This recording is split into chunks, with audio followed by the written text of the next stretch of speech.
Então, pessoal, chegou a hora para mostrar para vocês o cabeçote que ficou de molho no vinagre.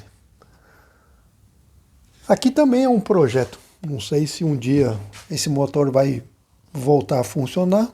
Talvez sim, talvez não. Esse motor deve estar comigo aí quase há 40 anos, né? Comprei em São Paulo, como eu falei para vocês, no começo dos anos 90. Era um projeto para colocar num Dart. Então, nessa época eu já imaginava ter um Dodge nacional, né, um brasileiro com um Big Block.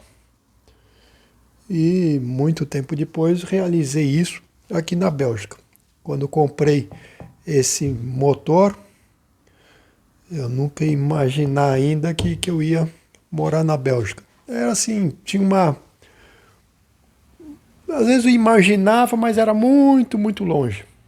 E aí, infelizmente, ele envelheceu mal. Quando eu comprei esse motor, na época eu paguei US$ 1.500, isso me lembro bem. E ele já estava ruim. E só que hoje em dia ele está bem, bem pior. Então não sei se vai ter jeito de fazer isso aqui funcionar de novo.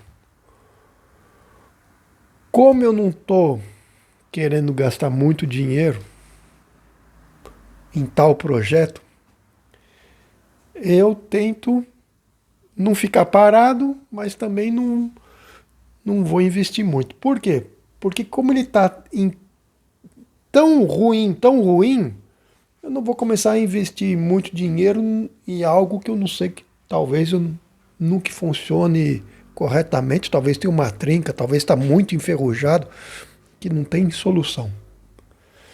Então, para ele, vocês se lembram que ele estava, é só olhar um vídeo anterior, alguns vídeos anteriores, ele estava realmente jogado. Infelizmente eu passei por uma enchente aqui e foi lá que ele se estragou realmente. E então eu pensei, o que eu poderia fazer para dar uma limpada nele sem gastar muito dinheiro? Vinagre. Comprei uma caixa de plástico, coloquei vinagre dentro, um pouco de bicarbonato de sódio, mas se quiser pode colocar só vinagre. E olha aqui, eu acho que deu uma baita diferença. O problema é sempre o mesmo, tá? Muito oxidado, tá muito estragado pela oxidação. Mas não me custou absolutamente, me custou muito pouco, porque eu comprei só vinagre, não passei escova de aço, nada, não passei meu tempo, nada. Eu coloquei no recipiente e deixei lá. E aí, e tá aí. Então agora eu vou colocar a câmera um pouquinho mais perto aqui, vai dar para ver que está muito, muito estragado. Talvez não dê mais para fazer isso aqui andar de novo, tá? Olha, aqui está faltando muito material ali também. Em compensação, a sede de válvula está em muito bom estado. É incrível. Incrível. Então, talvez aplanando, talvez dá para recuperar, talvez. Mas está longe ainda, não é isso que é o importante. O importante que eu queria mostrar aqui para vocês que tem um jeito barato que dá para fazer em casa de tirar um pouco a ferrugem de uma peça simplesmente com vinagre. Dá para limpar um radiador com vinagre. Olha aqui, a superfície está muito legal aqui. Ó. Bem, bem legal.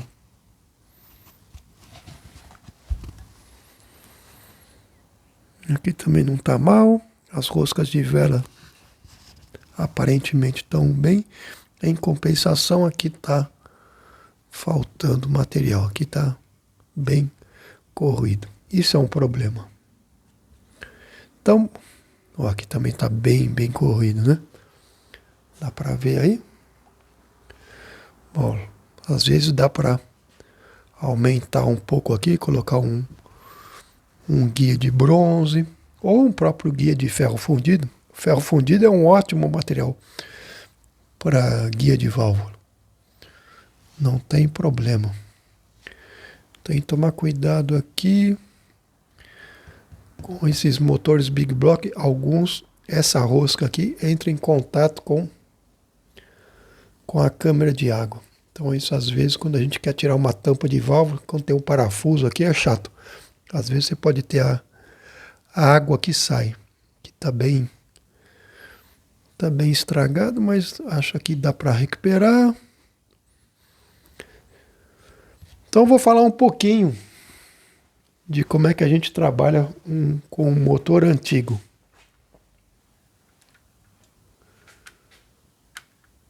Como se trata de um motor que não é raro, apesar que ele ficou em produção somente 11 anos, esse motor tem grande quantidade. Então, às vezes não adianta querer gastar tanto dinheiro, a menos que o teu carro é um carro com o número do chassi muito especial e o número do motor que você faça questão, mas se não dá para encontrar um outro cabeçote desse, ou talvez até substituir por um cabeçote de alumínio. Tudo depende do que a gente quer, né? Esse aqui eu gostaria de fazer voltar a funcionar de novo. Então, qual que é o próximo passo que eu vou fazer aqui? Eu vou dar uma escovada, passar um lubrificante, pelo menos para neutralizar essa ferrugem, para que não continue. Essa é a primeira etapa. A outra etapa vai ter que continuar a limpeza mais aprofundada. E depois tem que ter tem que fazer um teste hidráulico aqui. Acho que é o melhor para ver se tem trinca. Se não tem trinca, ver se dá para rebaixar aqui, retificar a superfície e recuperar. Mas as coisas não são tão simples assim quando a gente quer fazer um trabalho muito bem feito. Então, hoje em dia eu trabalho de uma forma muito diferente do que antigamente. Então, como é que eu iria fazer esse cabeçote se fosse para fazer um cabeçote bem feito? Tem que fazer uma série de medidas. E uma das medidas que eu vou fazer, eu quero ver a posição das minhas guias de válvula. Como é que elas estão? Tá? É só para ver se o guia está assim, assim ou assim. Como é que eu vou fazer isso? Eu vou fazer com uma máquina 3D.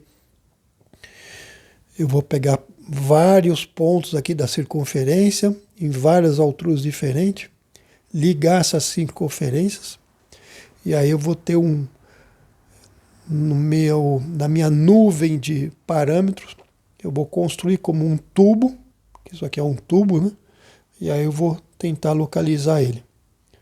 Aí o que eu posso fazer? Eu posso pegar essa como referência, depois pegar essa, tenho que fazer isso com todas as 8 posições de válvula. E aí, entre si, eu já posso dizer se está para cá ou para lá, para que lado que está. A altura, eu tenho que medir a altura aqui da sede, também é um dado importante. Eu tenho que medir a altura daqui, mas aqui começa a se complicar, porque eu vou pegar o que eu vou utilizar como a minha referência. A superfície aqui embaixo, como é que eu vou chegar na conclusão que a altura do meu cabeçote é o mesmo? E em relação ao quê? Isso parece simples o que eu estou falando, mas não é não, viu, pessoal? Então, isso é algo assim extremamente importante para qualquer tipo de motor. Deixa eu colocar ele aqui um pouquinho mais longe. Ainda mais porque é no cabeçote que eu vou conseguir fazer as principais mudanças do meu motor, né? Se eu quero o objetivo, por exemplo, melhorar a potência do meu motor. Então é muito difícil. Difícil porque eu vou querer, por exemplo, que todas as sedes de válvula tenham a mesma altura. E qual que é a altura que eu vou colocar? Visto que quanto mais eu aprofundar minha sede, minha válvula vai subir aqui, né? Eu posso até fazer uma válvula sob medida. Posso. Mas por que eu vou fazer isso? Quando que eu vou tomar essa decisão? Então, estabelecer simplesmente aqui a altura da sede em relação à minha câmara de combustão, em relação à superfície daqui, da face de contato da minha junta do cabeçote. Definir essa altura de válvula e definir essa altura aqui do meu apoio e dos meus balancins é algo que não é todo mundo que consegue resolver isso de uma forma correta. É uma parte bem difícil, tá? Então, assim, durante muito tempo eu trabalhei assim, passando ao lado desses detalhes que hoje em dia eu vou tomar realmente muito cuidado e vou passar talvez um mês para fazer esse cabeçote aqui, trabalhando 8 horas por dia. Com certeza, talvez até mais do que um mês, tá? Porque vai pegar tempo. Se eu quiser realmente fazer algo bem feito. E vai dar diferença? Sim, dá diferença. Agora, nesse motor aqui, os motores americanos dessa época, assim, todo em ferro fundido, são motores de muito baixa potência específica. Mas quando você trabalha, por exemplo, deixa eu citar alguns motores que podem ser extremamente problemáticos nessa questão aqui. Porque esse motor aqui, se você fizer esse motor aqui com 15 cavalos a menos, 20 cavalos a menos, francamente não tem ninguém que vai sentir a diferença andando no carro. Talvez se você colocar no dinamômetro, talvez não vai coincidir com a potência que você esperava. Mas mesmo assim é relativo, porque tem tantas versões desse motor aqui, e nessa época se fazia uma leitura de torque e potência tão diferente de hoje, com normas diferentes, ou combustível, que é muito difícil querer fazer uma comparação. Então 20 cavalos a menos aqui não é que vai fazer grande diferença.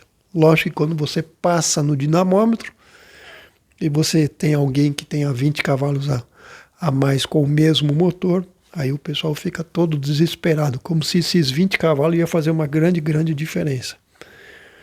Em corrida sim faz diferença, porque aí estão todos buscando o máximo, né? Então ali realmente faz uma diferença. Mas na rua, assim, não. O pessoal se preocupa muito com a potência do motor e é muito mais importante como que a potência está distribuída, como o torque está distribuído. Isso funciona muito melhor. É isso que você tem que se preocupar. Mas vamos falar de um motor que seria muito problemático. Essa altura de sede, a posição das minhas válvulas, como que eu faço o acabamento aqui da minha sede de válvula, isso também é um ponto muito importante. A posição e o volume e a forma da minha câmara de combustão. Pega, por exemplo, o motor... vou citar 2 motores da mesma marca, que vem na minha cabeça agora. O motor Carrera, o verdadeiro Carrera, Porsche, pega um 2 litros, na versão GT de 63, 186 cavalos por um motor 2 litros. Pode-se dizer, sem medo de errar, 98% das pessoas que tentam trabalhar com esse motor vai pelo menos ter 20, 25 cavalos a menos. Simplesmente porque eles vão passar ao lado de vários detalhes aos pedaços que tá. Isso aqui é corrosão, pessoal. Isso aqui é material que está indo embora. Passa ao lado, entendeu? Então, assim, tem muita gente que vai desmontar um motor, vai fazer algumas medições e não vai ver absolutamente nada de errado. Mas é que nem todo mundo sabe desmontar. Eu já falei isso muitas e muitas vezes. Tem que pegar o peça por peça e desmontar e medir. Fazer todas as medições e comparar com o que o fabricante diz.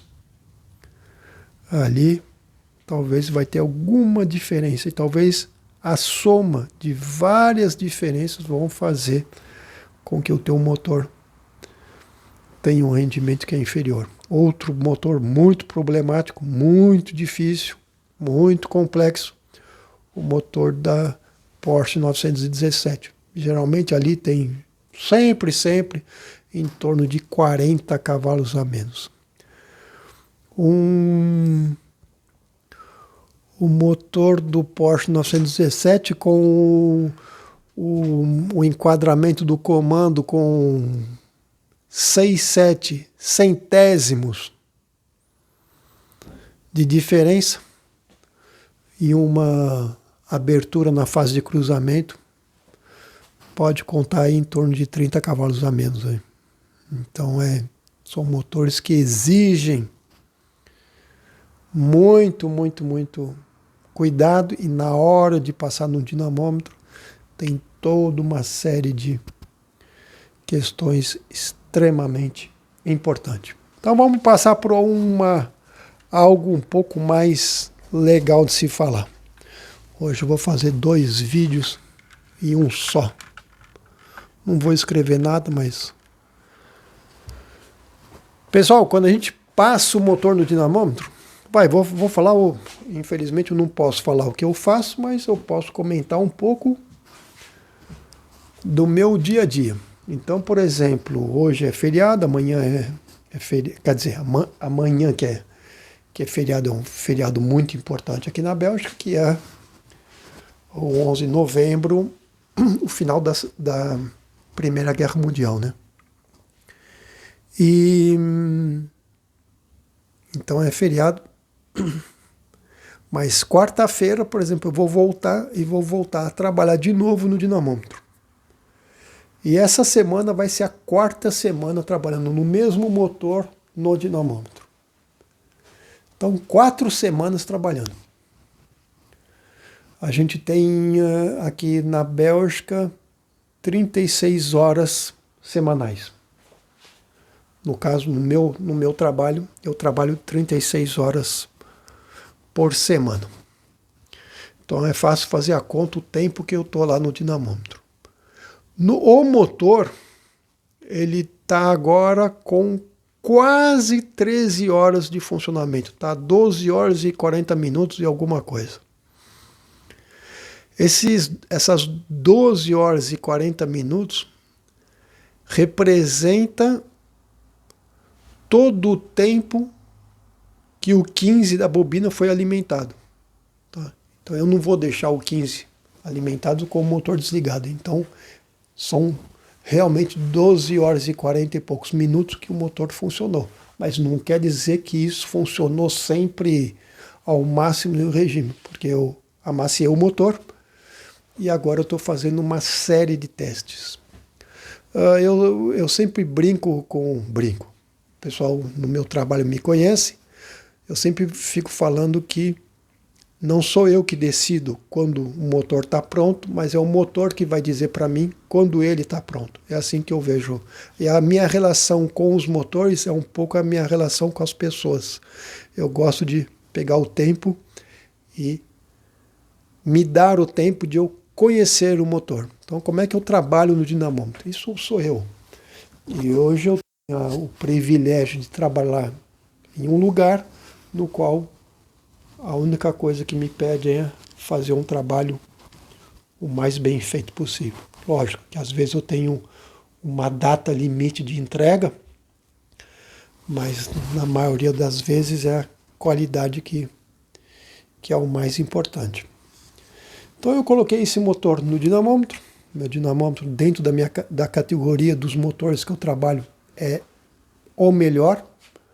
Muito, muito bom. E eu até já comentei isso com vocês, eu vou comentar mais sobre isso, sobre dinamômetro, como é que funciona.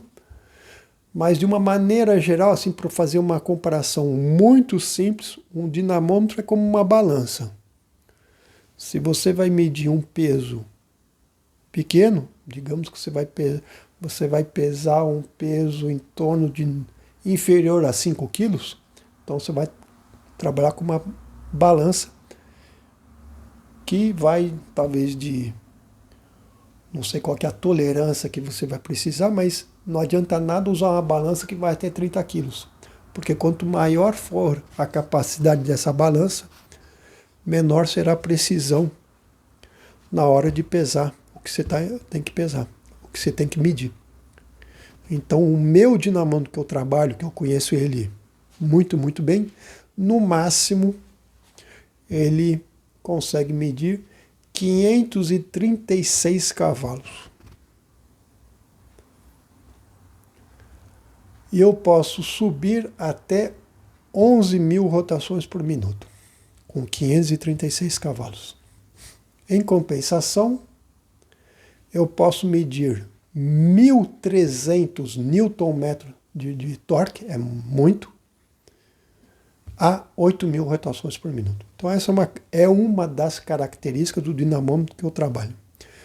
E quando eu trabalho com uma potência maior, aí eu vou em outro lugar, aí eu utilizo o serviço de uma outra pessoa, mas sou eu que trabalho com outro dinamômetro. Eu estou lá naquele dia, não vai ser eu que vou operar um outro tipo de dinamômetro, é sempre dinamômetro acoplado ao motor, eu não trabalho com dinamômetro de rolo, não quero nem ver, porque não me interessa, eu não sei fazer nada com um dinamômetro de rolo, para o meu tipo de trabalho. E aí quando eu faço os motores de Fórmula 1, eu vou em um outro lugar, e posso fazer um aqui na Bélgica e um outro lugar que eu faço na França, com pessoas que eu estou acostumado a trabalhar. Mas na maioria das vezes eu trabalho com o meu dinamômetro, que eu conheço muito bem, e fui eu que instalei junto com o pessoal da marca do dinamômetro. Então é muito, muito legal, muito, muito bom realmente. O motor, quando eu testo, ele está apoiado sobre 4 suportes, tá? Então ele tem 4 suportes na vertical, no qual eu posso subir, descer, ir para frente e para os lados. Então isso serve para alinhar o motor no dinamômetro. E a transmissão do motor ao dinamômetro se faz através de uma árvore de transmissão. Aí eu posso usar 2 tipos de árvore. Eu posso usar uma árvore que tem uma junta elástica, não é uma junta universal, tá? Esse foi eu já utilizei com junta universal quando tinha o outro dinamômetro, que era um dinamômetro dos anos 70, que também era muito, muito bom, porque é o melhor dinamômetro do mundo. Existe uma só marca, que é Schenck. Schenck não existe mais, tá? Então, Schenck se transformou, e Schenck hoje é especializado em máquinas para medir vibrações. O campo é enorme, né? Muito maior do que dinamômetros. Mas eles fabricam ainda e não sai mais com o nome Schenck, sai com o nome Oriba. E eu posso usar também, quando eu quero usar uma precisão muito grande e um motor muito delicado, por exemplo, nos motores de Fórmula 1, é obrigado a fazer isso. Aí é uma árvore rígida, mas isso é muito difícil de trabalhar. Primeiro que precisa ter uma qualidade de usinagem muito alta, tem uma posição que tem que ser absolutamente inferior a 5 centésimos de desvio, então a gente vai usar laser para alinhar. Você pode ficar 1 ou 2 dias alinhando o motor, porque na hora você alinha, quando você começa a parafusar, você aperta, sai do alinhamento, entendeu? Então, e isso tudo para evitar que vibre. A árvore tem que ser muito bem balanceada. Todas as faces, né, a face dianteira e a face traseira é retificado, o teu volante do motor tem que estar perfeito, entendeu? Com uma resolução sempre inferior a 5 centésimos, mas uma árvore rígida com um desvio de 5 centésimos é muito, tá? O ideal é 2. 2, mas 2, eu tenho um sensor em cada suporte de vibração. Isso é muito, muito importante. E eu vou dar só uma introdução hoje sobre vibração. Vibração para mim, pessoal, é um pouco... Eu estou sempre comparando, né, o motor com a pessoa, né, o ser humano. Eu acho que é fácil assim de a gente explicar e tentar fazer uma comparação. Então a gente é um motor, né? Eu consumo oxigênio, eu como os alimentos, que é uma energia química, eu vou transformar em temperatura, né, em raciocínio, a minha fala, o pensamento, o movimento, né? Então é um tipo de um motor, né? E por que eu estou falando isso? Porque a gente sabe hoje que, por exemplo, no corpo da gente, a gente está cheio de bactéria, né? E faz parte da gente, faz parte do nosso organismo. E a gente, hoje a medicina chegou até a conclusão assim, tem uma série de estudos que as bactérias podem até fazer parte da tua personalidade e tudo. Se não tiver todo esse universo microscópico, a gente não está lá. A vibração é a mesma coisa, a vibração faz parte do motor. Então eu tenho o bloco do motor, eu montei meus casquilhos, montei meu virabrequim, montei os outros casquilhos com os mancais, apertei, eu viro, eu estou produzindo vibração. E agora, quem que está produzindo vibração? É o virabrequim ou o bloco do motor? Ou é os dois? Ou cada um tem uma vibração própria? Cada um tem uma vibração própria. O casquilho tem uma vibração própria, o parafuso que eu fixei, o virabrequim, tem uma vibração própria. Isso vezes todo o conjunto que você pode imaginar que faz parte do motor, tem um universo de vibração. Outro detalhe extremamente importante, o combustível, o ar que vão entrar no duto de admissão, que vai entrar na câmara de combustão, que vai sair pelo sistema de escapamento, vai ter vibrações. E isso é extremamente importante. E só para finalizar, isso aqui é só uma introdução, tá? Eu vou falar ainda bem mais sobre isso e vou falar bem mais sobre dinamômetro. Então eu falar só um detalhe. Hoje em dia a gente trabalha, todo motorista, todo engenheiro, todo técnico em motores vai trabalhar com uma série de sensores de vibração, porque isso é extremamente importante. Como é que o pessoal fazia antigamente? Isso eu aprendi a semana passada, eu achei incrível. Eu falei com um colega meu, que é uma pessoa que eu chamo de mestre. Infelizmente eu tenho um projeto em comum com ele, mas infelizmente eu não passo as horas que eu gostaria de passar com ele, pois é uma pessoa que é um pouco mais velha do que eu e desenhou e criou vários motores campeão do mundo em Fórmula 1, em MotoGP. E ele trabalhou com um grande motorista holandês, que entre 1959 e 2008 ganhou tudo que você pode imaginar em termos de motores 2 tempos. Mas tanto 2 tempos quanto 4 tempos, na época que não tinha sensores de vibração, o pessoal pegava um arame, um fio de ferro e amarrava, e fixava, fixava, parafusava lá no motor na hora de passar no dinamômetro. Cada um tinha o seu fio de ferro, um determinado diâmetro, um determinado comprimento. E ele olhava a vibração que esse fio de ferro fazia. Em função de como esse ferro vibrava na passagem do dinamômetro, ele sabia se estava indo no bom senso ou estava indo no caminho errado. E esse grande preparador holandês disse ao meu mestre que cada motor tem a sua própria vibração. Incrível, não? Então tem gente que é muito mais capaz do que os outros. Simplesmente com um pedaço de ferro consegue inventar uma maneira de ver se a tua resolução de projeto de motor está indo no bom senso ou não está indo no caminho errado. Vou só terminar. Então isso aqui era para falar de uma coisa que o pessoal nem sabe o que significa isso. Eu não conhecia esse método.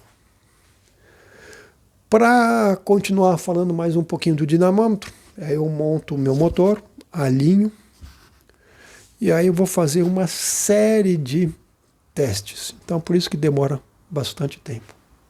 Quais são os testes que eu posso fazer? Então eu gosto de fazer vários testes. Por exemplo, no meu dinamômetro, eu tenho a capacidade de mudar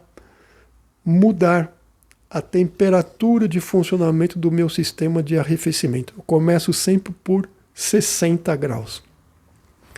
Então, eu retiro, eu nem monto o motor com a válvula termostática, porque não precisa, é eu que comando. Então, precisa retirar a válvula termostática. E aí eu vou fazer a primeira vez esquentar o motor livre. Ele está acoplado ao dinamômetro, mas o dinamômetro não está freando o motor, está livre. Como se eu estivesse num ponto morto com o carro parado.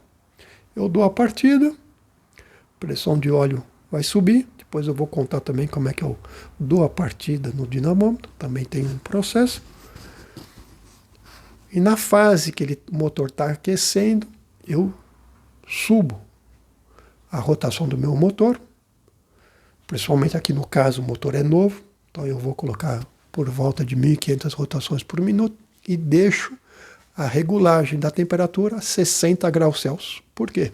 Porque assim eu vou sangrar o meu sistema.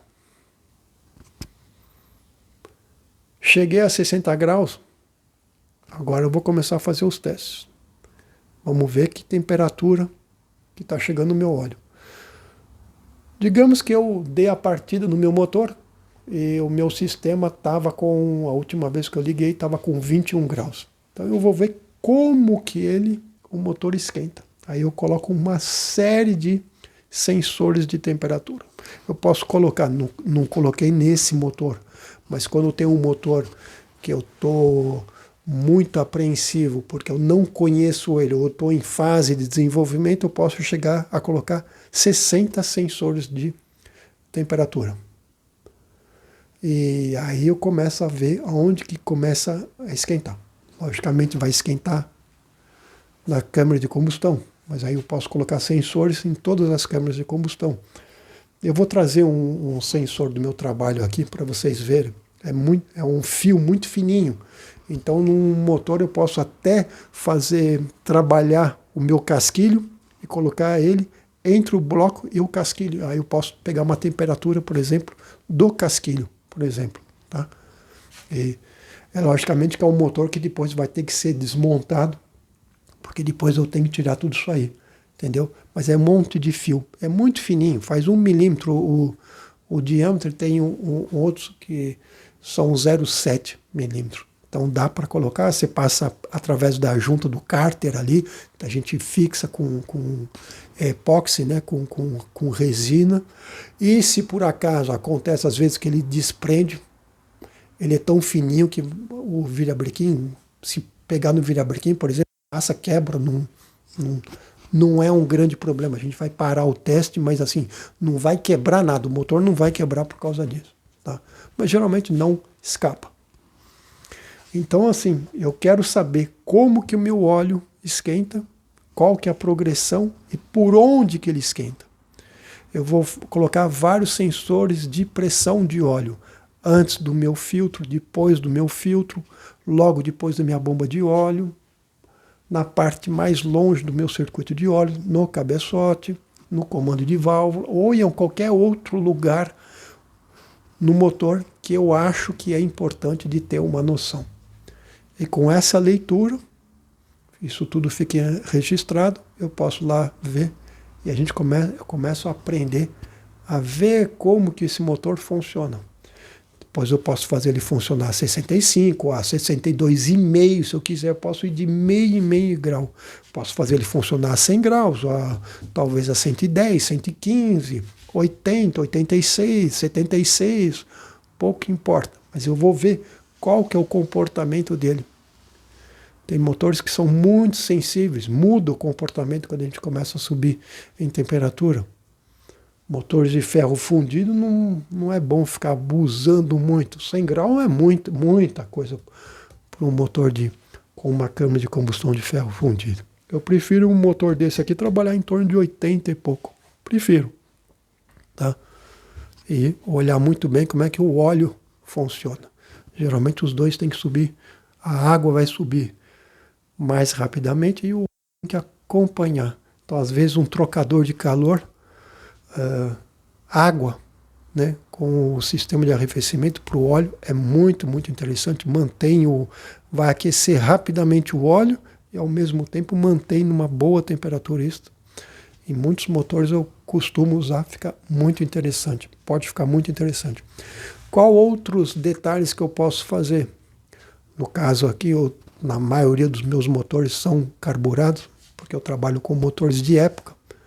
Então eu vou usar vários difusores, vários giclês, vários tubos de emulsão, corretor de ar, giclê de marcha lenta, um carburador maior, menor, coletor de admissão diferente, eu posso usar um escapamento diferente, com silencioso, sem silencioso, vários tipos de vela, às vezes no mesmo motor eu coloco um montão de vela, tudo diferente. Aproveite, faça o mesmo teste, faça um teste lá, quero ver como é que ele se comporta a 3.500 rotações, depois desligo, tiro minhas velas e olho. Como dizem sempre os grandes mestres, a vela nunca mente. Nunca, nunca, nunca, nunca. Isso vai ficar... Você pode ter um sensor lambda em cada tubo de escapamento, você pode ter um sensor de temperatura em cada tubo de escapamento, mas a vela, meu amigo, a vela nunca, nunca mente. É o melhor índice de ver o que está acontecendo dentro da câmara de combustão. Eu posso fazer vários testes com grau térmico diferente da minha vela, abertura do eletrodo diferente, maior, menor. Eu posso ver como é que isso funciona.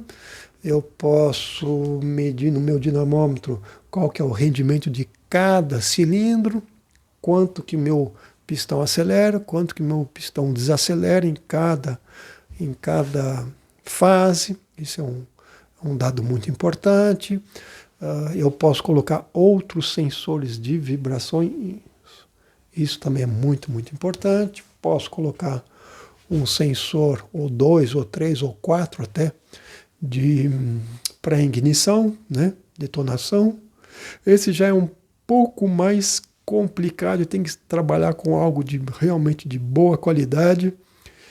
E geralmente eu gosto de programar isso junto com o engenheiro eletrônico que trabalha comigo, porque dependendo do motor que você tem, o sensor ele vai fazer uma leitura que não é totalmente justa, porque ele vai pegar certas vibrações e vai interpretar como uma combustão que não está sendo totalmente correta, e na verdade ela está sendo correta. Mas é que as peças móveis produzem vibrações e às vezes a gente pode interpretar de uma maneira errada. Vibrações vão ter grandes influências. Vão ter influência no enchimento do cilindro, o enchimento da câmara de combustão, a velocidade, vai ter como que a mistura se faz dentro da câmara de combustão. É um assunto muito interessante. Quais são outras coisas que eu estou testando? O avanço, né? O avanço de ignição, a minha curva, eu posso mudar ela. Aliás, eu acho que pela primeira vez, eu acho que eu vou fazer talvez a propaganda de um produto que eu utilizo muito, que é algo que eu acho que vale a pena mostrar para vocês um dia, que é um distribuidor que tem uma cara extremamente clássica, mas por trás tem um jeito bem interessante de trabalhar, e com o pessoal que gosta de trabalhar com carro antigo, pode ser muito interessante. Tem que pensar o seguinte, pessoal. É muito legal, por exemplo, querer colocar uma bobina independente para cada cilindro, coloca uma injeção eletrônica num motor antigo, coloca a roda fônica, tem um sistema extremamente preciso, não tenha dúvida nenhuma. Mas às vezes, quando você tem um carro muito clássico, não dá para fazer isso. Ninguém vai fazer isso com uma Ferrari dos anos 60, com uma Porsche dos anos 60, 70, porque aí não é, você vai tirar a característica do carro, porque o carro tem um valor histórico muito grande, né? Então, às vezes, nesse tipo de trabalho, assim, com motores antigos, uma das preocupações que a gente tem que ter é qualquer transformação que você faça, você tem que fazer de uma certa maneira que amanhã, se a gente quiser voltar a fazer 100% original, pode fazer, você não estragou nada. É a palavra de ordem quando alguém vai restaurar uma peça antiga, por exemplo, uma pintura, uma escultura.